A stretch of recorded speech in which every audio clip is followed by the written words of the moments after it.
Bueno, listo. Buenas tardes, profe. ¿Cómo es su nombre? Buenas tardes, mi nombre es Vicente Raga. Profe, su ponencia se titulaba ¿cómo? Lenguaje y escepticismo, a propósito de la influencia del mundo clásico en el pensamiento wittgensteiniano, o sea, de Wittgenstein. Claro. Precisamente el título de su ponencia caracteriza a un pensador, filósofo, en este caso Wittgenstein. ¿Cuál es la importancia de él? ¿Por qué tomarlo en esta ponencia? Bueno, Wittgenstein es el autor que de alguna forma ha revolucionó en su momento la manera de entender el lenguaje desde la filosofía. Incluso la filosofía tomó un giro lingüístico, yo diría, en gran medida por influencia de Wittgenstein. Hasta llegar a Wittgenstein, pues sí, se había reflexionado sobre el lenguaje y después se ha seguido reflexionando, pero lo ha hecho de una manera, digamos, característicamente distinta. Diríamos que después de Wittgenstein el lenguaje como tema de reflexión en filosofía se volvió mucho más relevante y la manera de abordarlo también, aun cuando, pues pienso que Wittgenstein era una figura típica. Él mismo se sentía, decía, a un sitio como una palmera en un bosque de pinos. No solo porque era un extranjero en Inglaterra, donde realmente adquirió fama, él era austriaco, pero vivió su vida académica toda la vida, digamos, en Inglaterra y se movió en los ámbitos de Cambridge y tuvo todo ese contexto, pero no solo se sentía extranjero porque su lengua era otra, porque su cultura era otra, la cultura vienesa, sino que además, digámoslo así, él no era un especialista en filosofía al modo que nosotros entendemos que es un especialista, era un hombre de genio, por decirlo así, en términos que quizás no hubiera aceptado, pero no era un filósofo como ratón de biblioteca, como especialista, y sin embargo sus aportaciones al lenguaje han sido muy relevantes y como el tema de mi ponencia era el lenguaje, digamos que Wittgenstein tenía que ser el centro. ¿Cuál es el interés suyo en esta ponencia? ¿De qué nos quiere convencer cuando habla de lenguaje y escepticismo? ¿Ya el lenguaje no abarca la realidad? No exactamente, eso hubiera sido una posibilidad, porque realmente uno podría decir, bueno, los escépticos giran en torno a la discusión de si nosotros podemos conocer o qué significa conocer la realidad, si hay un mundo externo, si no lo hay, cosas que tienen que ver con la epistemología. Y bueno, pues podríamos decir, ¿y el lenguaje se puede captar la verdad o eso qué es la verdad, etcétera, etcétera? ¿No? Pero no, mi ponencia giraba en torno a cierta concepción del lenguaje. Digamos que los escépticos clásicos no emitieron una teoría sobre el lenguaje porque eso hubiera ido en contravía de su concepción, que era no emitir teorías o dogmas. Pero tampoco Wittgenstein da una explícita teoría. Sin embargo, sus reflexiones o sus críticas a propósito de determinadas maneras de entender el lenguaje están en consonancia con las críticas que los escépticos hicieron. Ellos no propusieron nada concreto, pero se puede entender de qué manera les parecía más plausible que actuaba el lenguaje y de alguna forma la manera de entender ellos el lenguaje se parece a lo que Wittgenstein propuso de una manera un poco más sustantiva. En ese sentido creo que habría que entender la relación entre lenguaje y escepticismo, por ahí iría un poco la línea. ¿Y cuál es esa relación? Bueno, la idea más o menos es la siguiente. Para la mayoría de los pensadores del mundo clásico, que los escépticos denominarían dogmáticos, especialmente los estoicos y los epicúreos, el lenguaje consistiría en una producción o estaría relacionada con los conceptos, con la mente. Digamos que para poder hablar habría que pensar primero y las palabras representarían o estarían por las ideas que tenemos en la cabeza, cosa que de alguna forma tanto estoicos como epicúreos, aunque con diferentes acentos. Sin embargo, los escépticos, digamos, criticaron eso, mostrando que en realidad no sería necesario el pensamiento para entender cómo funciona el lenguaje. Y de alguna forma Wittgenstein hace lo mismo, critica las teorías conceptualistas, representacionalistas del lenguaje, que entienden el lenguaje como una suerte de ostensión, es decir, como algo que señala al mundo y que además está por determinada idea o por determinada imagen. Wittgenstein se plantea una imagen, ¿qué significa? ¿No? O sea, simplemente pensar que el lenguaje reproduce o representa imágenes que tenemos en la cabeza es algo que a Wittgenstein le parece implausible. Y en ese sentido, en esa crítica a la concepción conceptualista o idealista, se quiere así, innatista incluso, del lenguaje o intelectualista del lenguaje, estarían en consonancia tanto Sexto Empírico como Wittgenstein. O sea, los escépticos clásicos como Wittgenstein.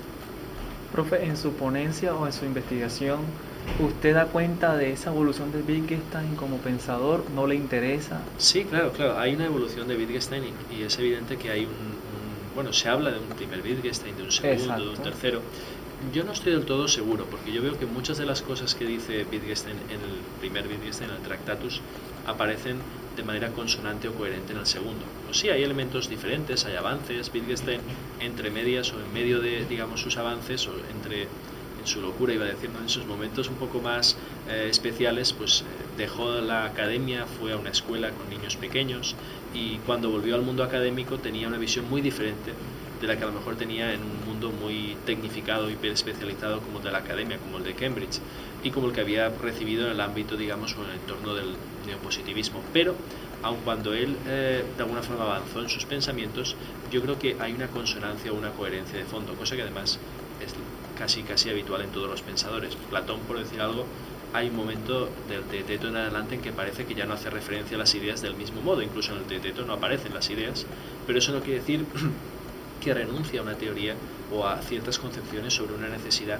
de un elemento extralingüístico que dé sentido al lenguaje, por hablar de nuevo del lenguaje. Precisamente en este coloquio se habla de hermenéutica, de retórica, de lógica, pero parece que todo eso tiene que ver con la comunicación, y yo creo que también cuando usted habla de escepticismo y lenguaje, cuando plantea esta disputa, esta dialógica idea, entonces la comunicación puede existir. Sí, claro. O sea, lo curioso de los escépticos de Wittgenstein, en tanto que algo escéptico, por decirlo así, o en consonancia, y de los escépticos clásicos que sí eran ortodoxos en su escepticismo, es que ellos no negaban la comunicación. Igual que no niegan que el ser humano tenga un conocimiento ordinario. Eso sería, digamos, contraintuitivo. No es que no podamos, qué sé yo, ver el perro que nos ataca. Ah, no, es que tú no sabes si hay un perro, si hay un precipicio. Siempre le hacían la broma. O la crítica de Diógenes Laercio a Sexto Empírico es que como él no creía, bueno, o a Pirrón, mejor dicho, como él no creía en nada, pues si veía un precipicio tenía que caer por él porque no podía estar seguro de que había un precipicio, por lo tanto sería una vida invivible, que es una crítica típica al escepticismo, que no se puede vivir. Pero los escépticos no caen en esa caricatura y Wittgenstein tampoco. Y en el caso concreto del lenguaje no se niega que exista la comunicación, lo que se critica es que se pueda explicar mediante una teoría, digamos, abstracta o intelectualista. Que el conocimiento, por ejemplo, sea, digamos, describible en los términos en los que lo describen los metafísicos o los epistemólogos. Es decir, cuando subimos del nivel ordinario, nosotros nos comunicamos, pero cuando tratamos de explicar qué es comunicarse y emitimos una teoría al respecto, el escéptico duda y pone en cuestión o pone enfrente de ese argumento que cualquier filósofo puede emitir un argumento contrario y del mismo peso, y entonces uno no puede decidirse. De hecho, Sexto Empírico juega con esa idea, que él escribe en un lenguaje que todos los demás supone que entienden y espera comunicarse con la gente, pero duda de todas las explicaciones que se han hecho sobre la comunicación, las pone en cuestión e incluso las derrumba. Y si al final no hay una justificación de por qué nos comunicamos, queda el hecho vital de que nos comunicamos. Y lo mismo podríamos decir de Wittgenstein, que él dice, de hecho, seguimos la regla. No hay una explicación al respecto final de por qué nos podemos comunicar, diríamos así. Hay un punto en el que ya no hay justificaciones posibles, en que simplemente llegas a la roca y el pico se dobla, ya no se puede seguir más allá porque no hay un más allá, simplemente está el hecho ordinario de que nos comunicamos. Y detrás de todo eso está la verdad, o sea, la búsqueda por la verdad. También, sí, claro, una de las pretensiones de, pues, cuando alguien se comunica, en parte la pretensión, o digamos cuando está en un término epistemológico, la gente busca tener una creencia justificada verdadera. El conocimiento es eso y todos tenemos aspiraciones, diríamos que sí, que tenemos aspiraciones al conocimiento y en ese sentido pues anhelamos la verdad.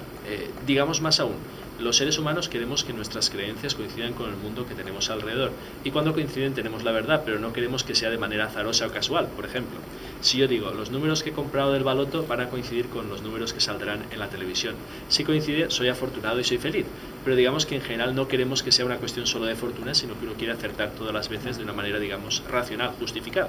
Sin embargo, los escépticos dirían, bueno, pero confórmate con que las cosas se den. Es decir, de hecho se dan, de hecho coinciden. ¿Por qué quieres justificarlo? ¿Por qué quieres buscar una solución racional? ¿Por qué esa ansia de generalidad, esa ansia, digamos, de abstracción? En ese sentido, hay un aire de cercanía, un aire de familia entre Wittgenstein y los escépticos. O sea, usted está como, esas posiciones que usted está proponiendo hoy es como muy en contra de ese por qué argumentar, cómo hacer cosas con palabras. Un poquito, sí. Bueno, no, digamos que no estoy en contra de que se haga, me parece atractivo, claro. Pero digamos que siempre que se haga un argumento me gustaría encontrar un contraargumento. Porque la idea es que eso es divertido. Lo que no es divertido o que es preocupante para un escéptico es cuando uno, por esa ansia de conocer, se deja arrastrar y, digamos, busca como un dogma y eso se aferra a él, ¿no? Si mientras haya discusión, el escéptico está contento y yo, en tanto que escéptico, estoy contento. La discusión siempre está abierta, pero la idea es no quedarse con una tesis fuerte y decir, no, esto es el castillo desde del que nadie me puede mover. Y normalmente eso también va ligado a cuestiones prácticas. No solo es la verdad, sino que es lo que hay que imponer a los demás. No solo es mi verdad o mi conocimiento, sino que he de imponerlo a los demás como una proposición inefable. Lo estábamos hablando hoy en el almuerzo. El Papa se supone que tiene el dogma de la infalibilidad. Pero si el Papa es infalible, quiere decir que nadie más puede hablar. Pero eso no sucede, porque de hecho cuando el Papa dice cualquier cosa, inmediatamente surgen discusiones, disputas. Por lo tanto, a efectos prácticos, el Papa no es infalible. Si lo fuera, nadie podría decir nada. Entonces, aun cuando teóricamente uno pueda decir, bueno, quizá sea indemostrable si es o no infalible, a efectos prácticos no puede serlo, porque si lo fuera, no habría nada más que decir cuando él habla. Genial su ejemplo y genial que se hablen de esas cosas cuando se almuerza, precisamente sí, porque él lo puede llevar a la política y es cuando el dictador, o sea, realmente el dictador dice y pretende que los demás hagan lo que él plantea, ¿no? Pero resulta que no, que siempre hay una resistencia, que hay gente que desde abajo también construye, ya en el anonimato. Hablando de eso, una crítica típica al escepticismo es que el escepticismo, pues, quizá Wittgenstein no era del todo escéptico porque tenía unas ideas muy cercanas al comunismo, quizá muy románticas. Después también cambió, viajó a Moscú, en fin, tuvo una serie de escarceos. Yo creo que era en parte, no sé, estaba más bien, a mi juicio, estaba cerca de un cierto libertarismo, pero bueno, todo eso es discutible, aunque al mismo tiempo tenía unas ideas muy conservadoras sobre determinados aspectos. Pero sea como sea, los escépticos clásicos solían ser criticados porque no se implicaban y no se resistirían a un dictador, por decir algo. Al tirano no se le resistirían porque como no tenían un concepto fuerte, pues no iban a defender ningún ideal, por lo tanto incluso podían colaborar con el tirano. Entonces eso tiene que ver, es una rama, digamos, del argumento típico de que el escepticismo es invivible, que es uno de los argumentos más fuertes contra cualquier posición escéptica, es que en la práctica no se puede llevar a cabo, ¿no? Aunque el escéptico en la práctica lo único que hace es conformarse con las cosas, es decir, vivir tal y como se acostumbra. Pero bueno, dices, bueno, si se acostumbra a una dictadura, pues él está acorde. Yo a esto contrapongo lo siguiente, es que hay muy pocos escépticos, por no decir ninguno, que hayan causado muertes masivas. Es decir, la mayoría de los convencidos de un ideal pueden tener el riesgo de caer en, bueno, aquellos que no comparten mi ideal han de morir. Entonces uno piensa en posiciones políticas, cuando alguien tiene una convicción fuerte hasta el punto de sostener un dogma, entiende que aquellos que no están de acuerdo con él pueden ser sus enemigos, a veces pasa eso. Mientras que un escéptico jamás, digamos, causará muertes masivas por cuestiones que tengan que ver con una ideología, porque no sostiene una ideología de manera fuerte, sino que las pone todas en cuestión. E incluso puede ser crítico con un dictador o un tirano, porque el tirano pretende imponer una verdad y el escéptico siempre se resiste a cualquier imposición. Entonces, en ese sentido, un escéptico podría tener incluso una actitud práctica activa, y sin duda lo que es seguro es que hay muy pocos escépticos que hayan sido colaboradores de regímenes dictatoriales o criminales. En ese sentido, un escéptico podría ser, digamos, un buen crítico de una sociedad y, ¿por qué no, un antitirano, por decirlo así?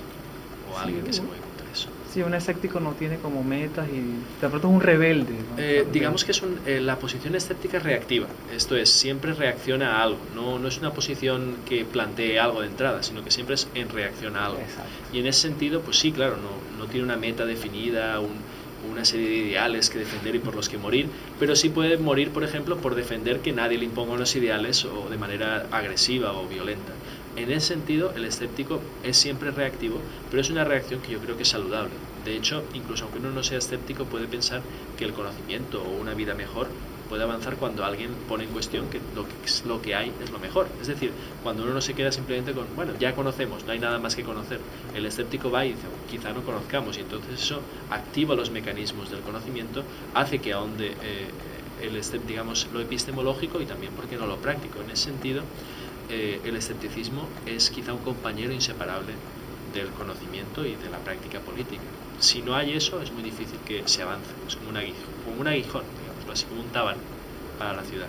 Ya para ir de pronto llegando al punto del culmen, el escéptico más conocido, Carl Sagan, ¿no? Cuando comienza a estudiar el cosmos, el universo, él también plantea todo el cuento del escepticismo, no creamos todo como lo dicen. Exacto. Puede ser también una perspectiva interesante, sí, claro, desde claro. la ciencia. En la ciencia es muy saludable tener una perspectiva un tanto escéptica. De hecho, digamos, en el escepticismo hay muchas escuelas, uno puede ver muchas corrientes, no hay una sola postura.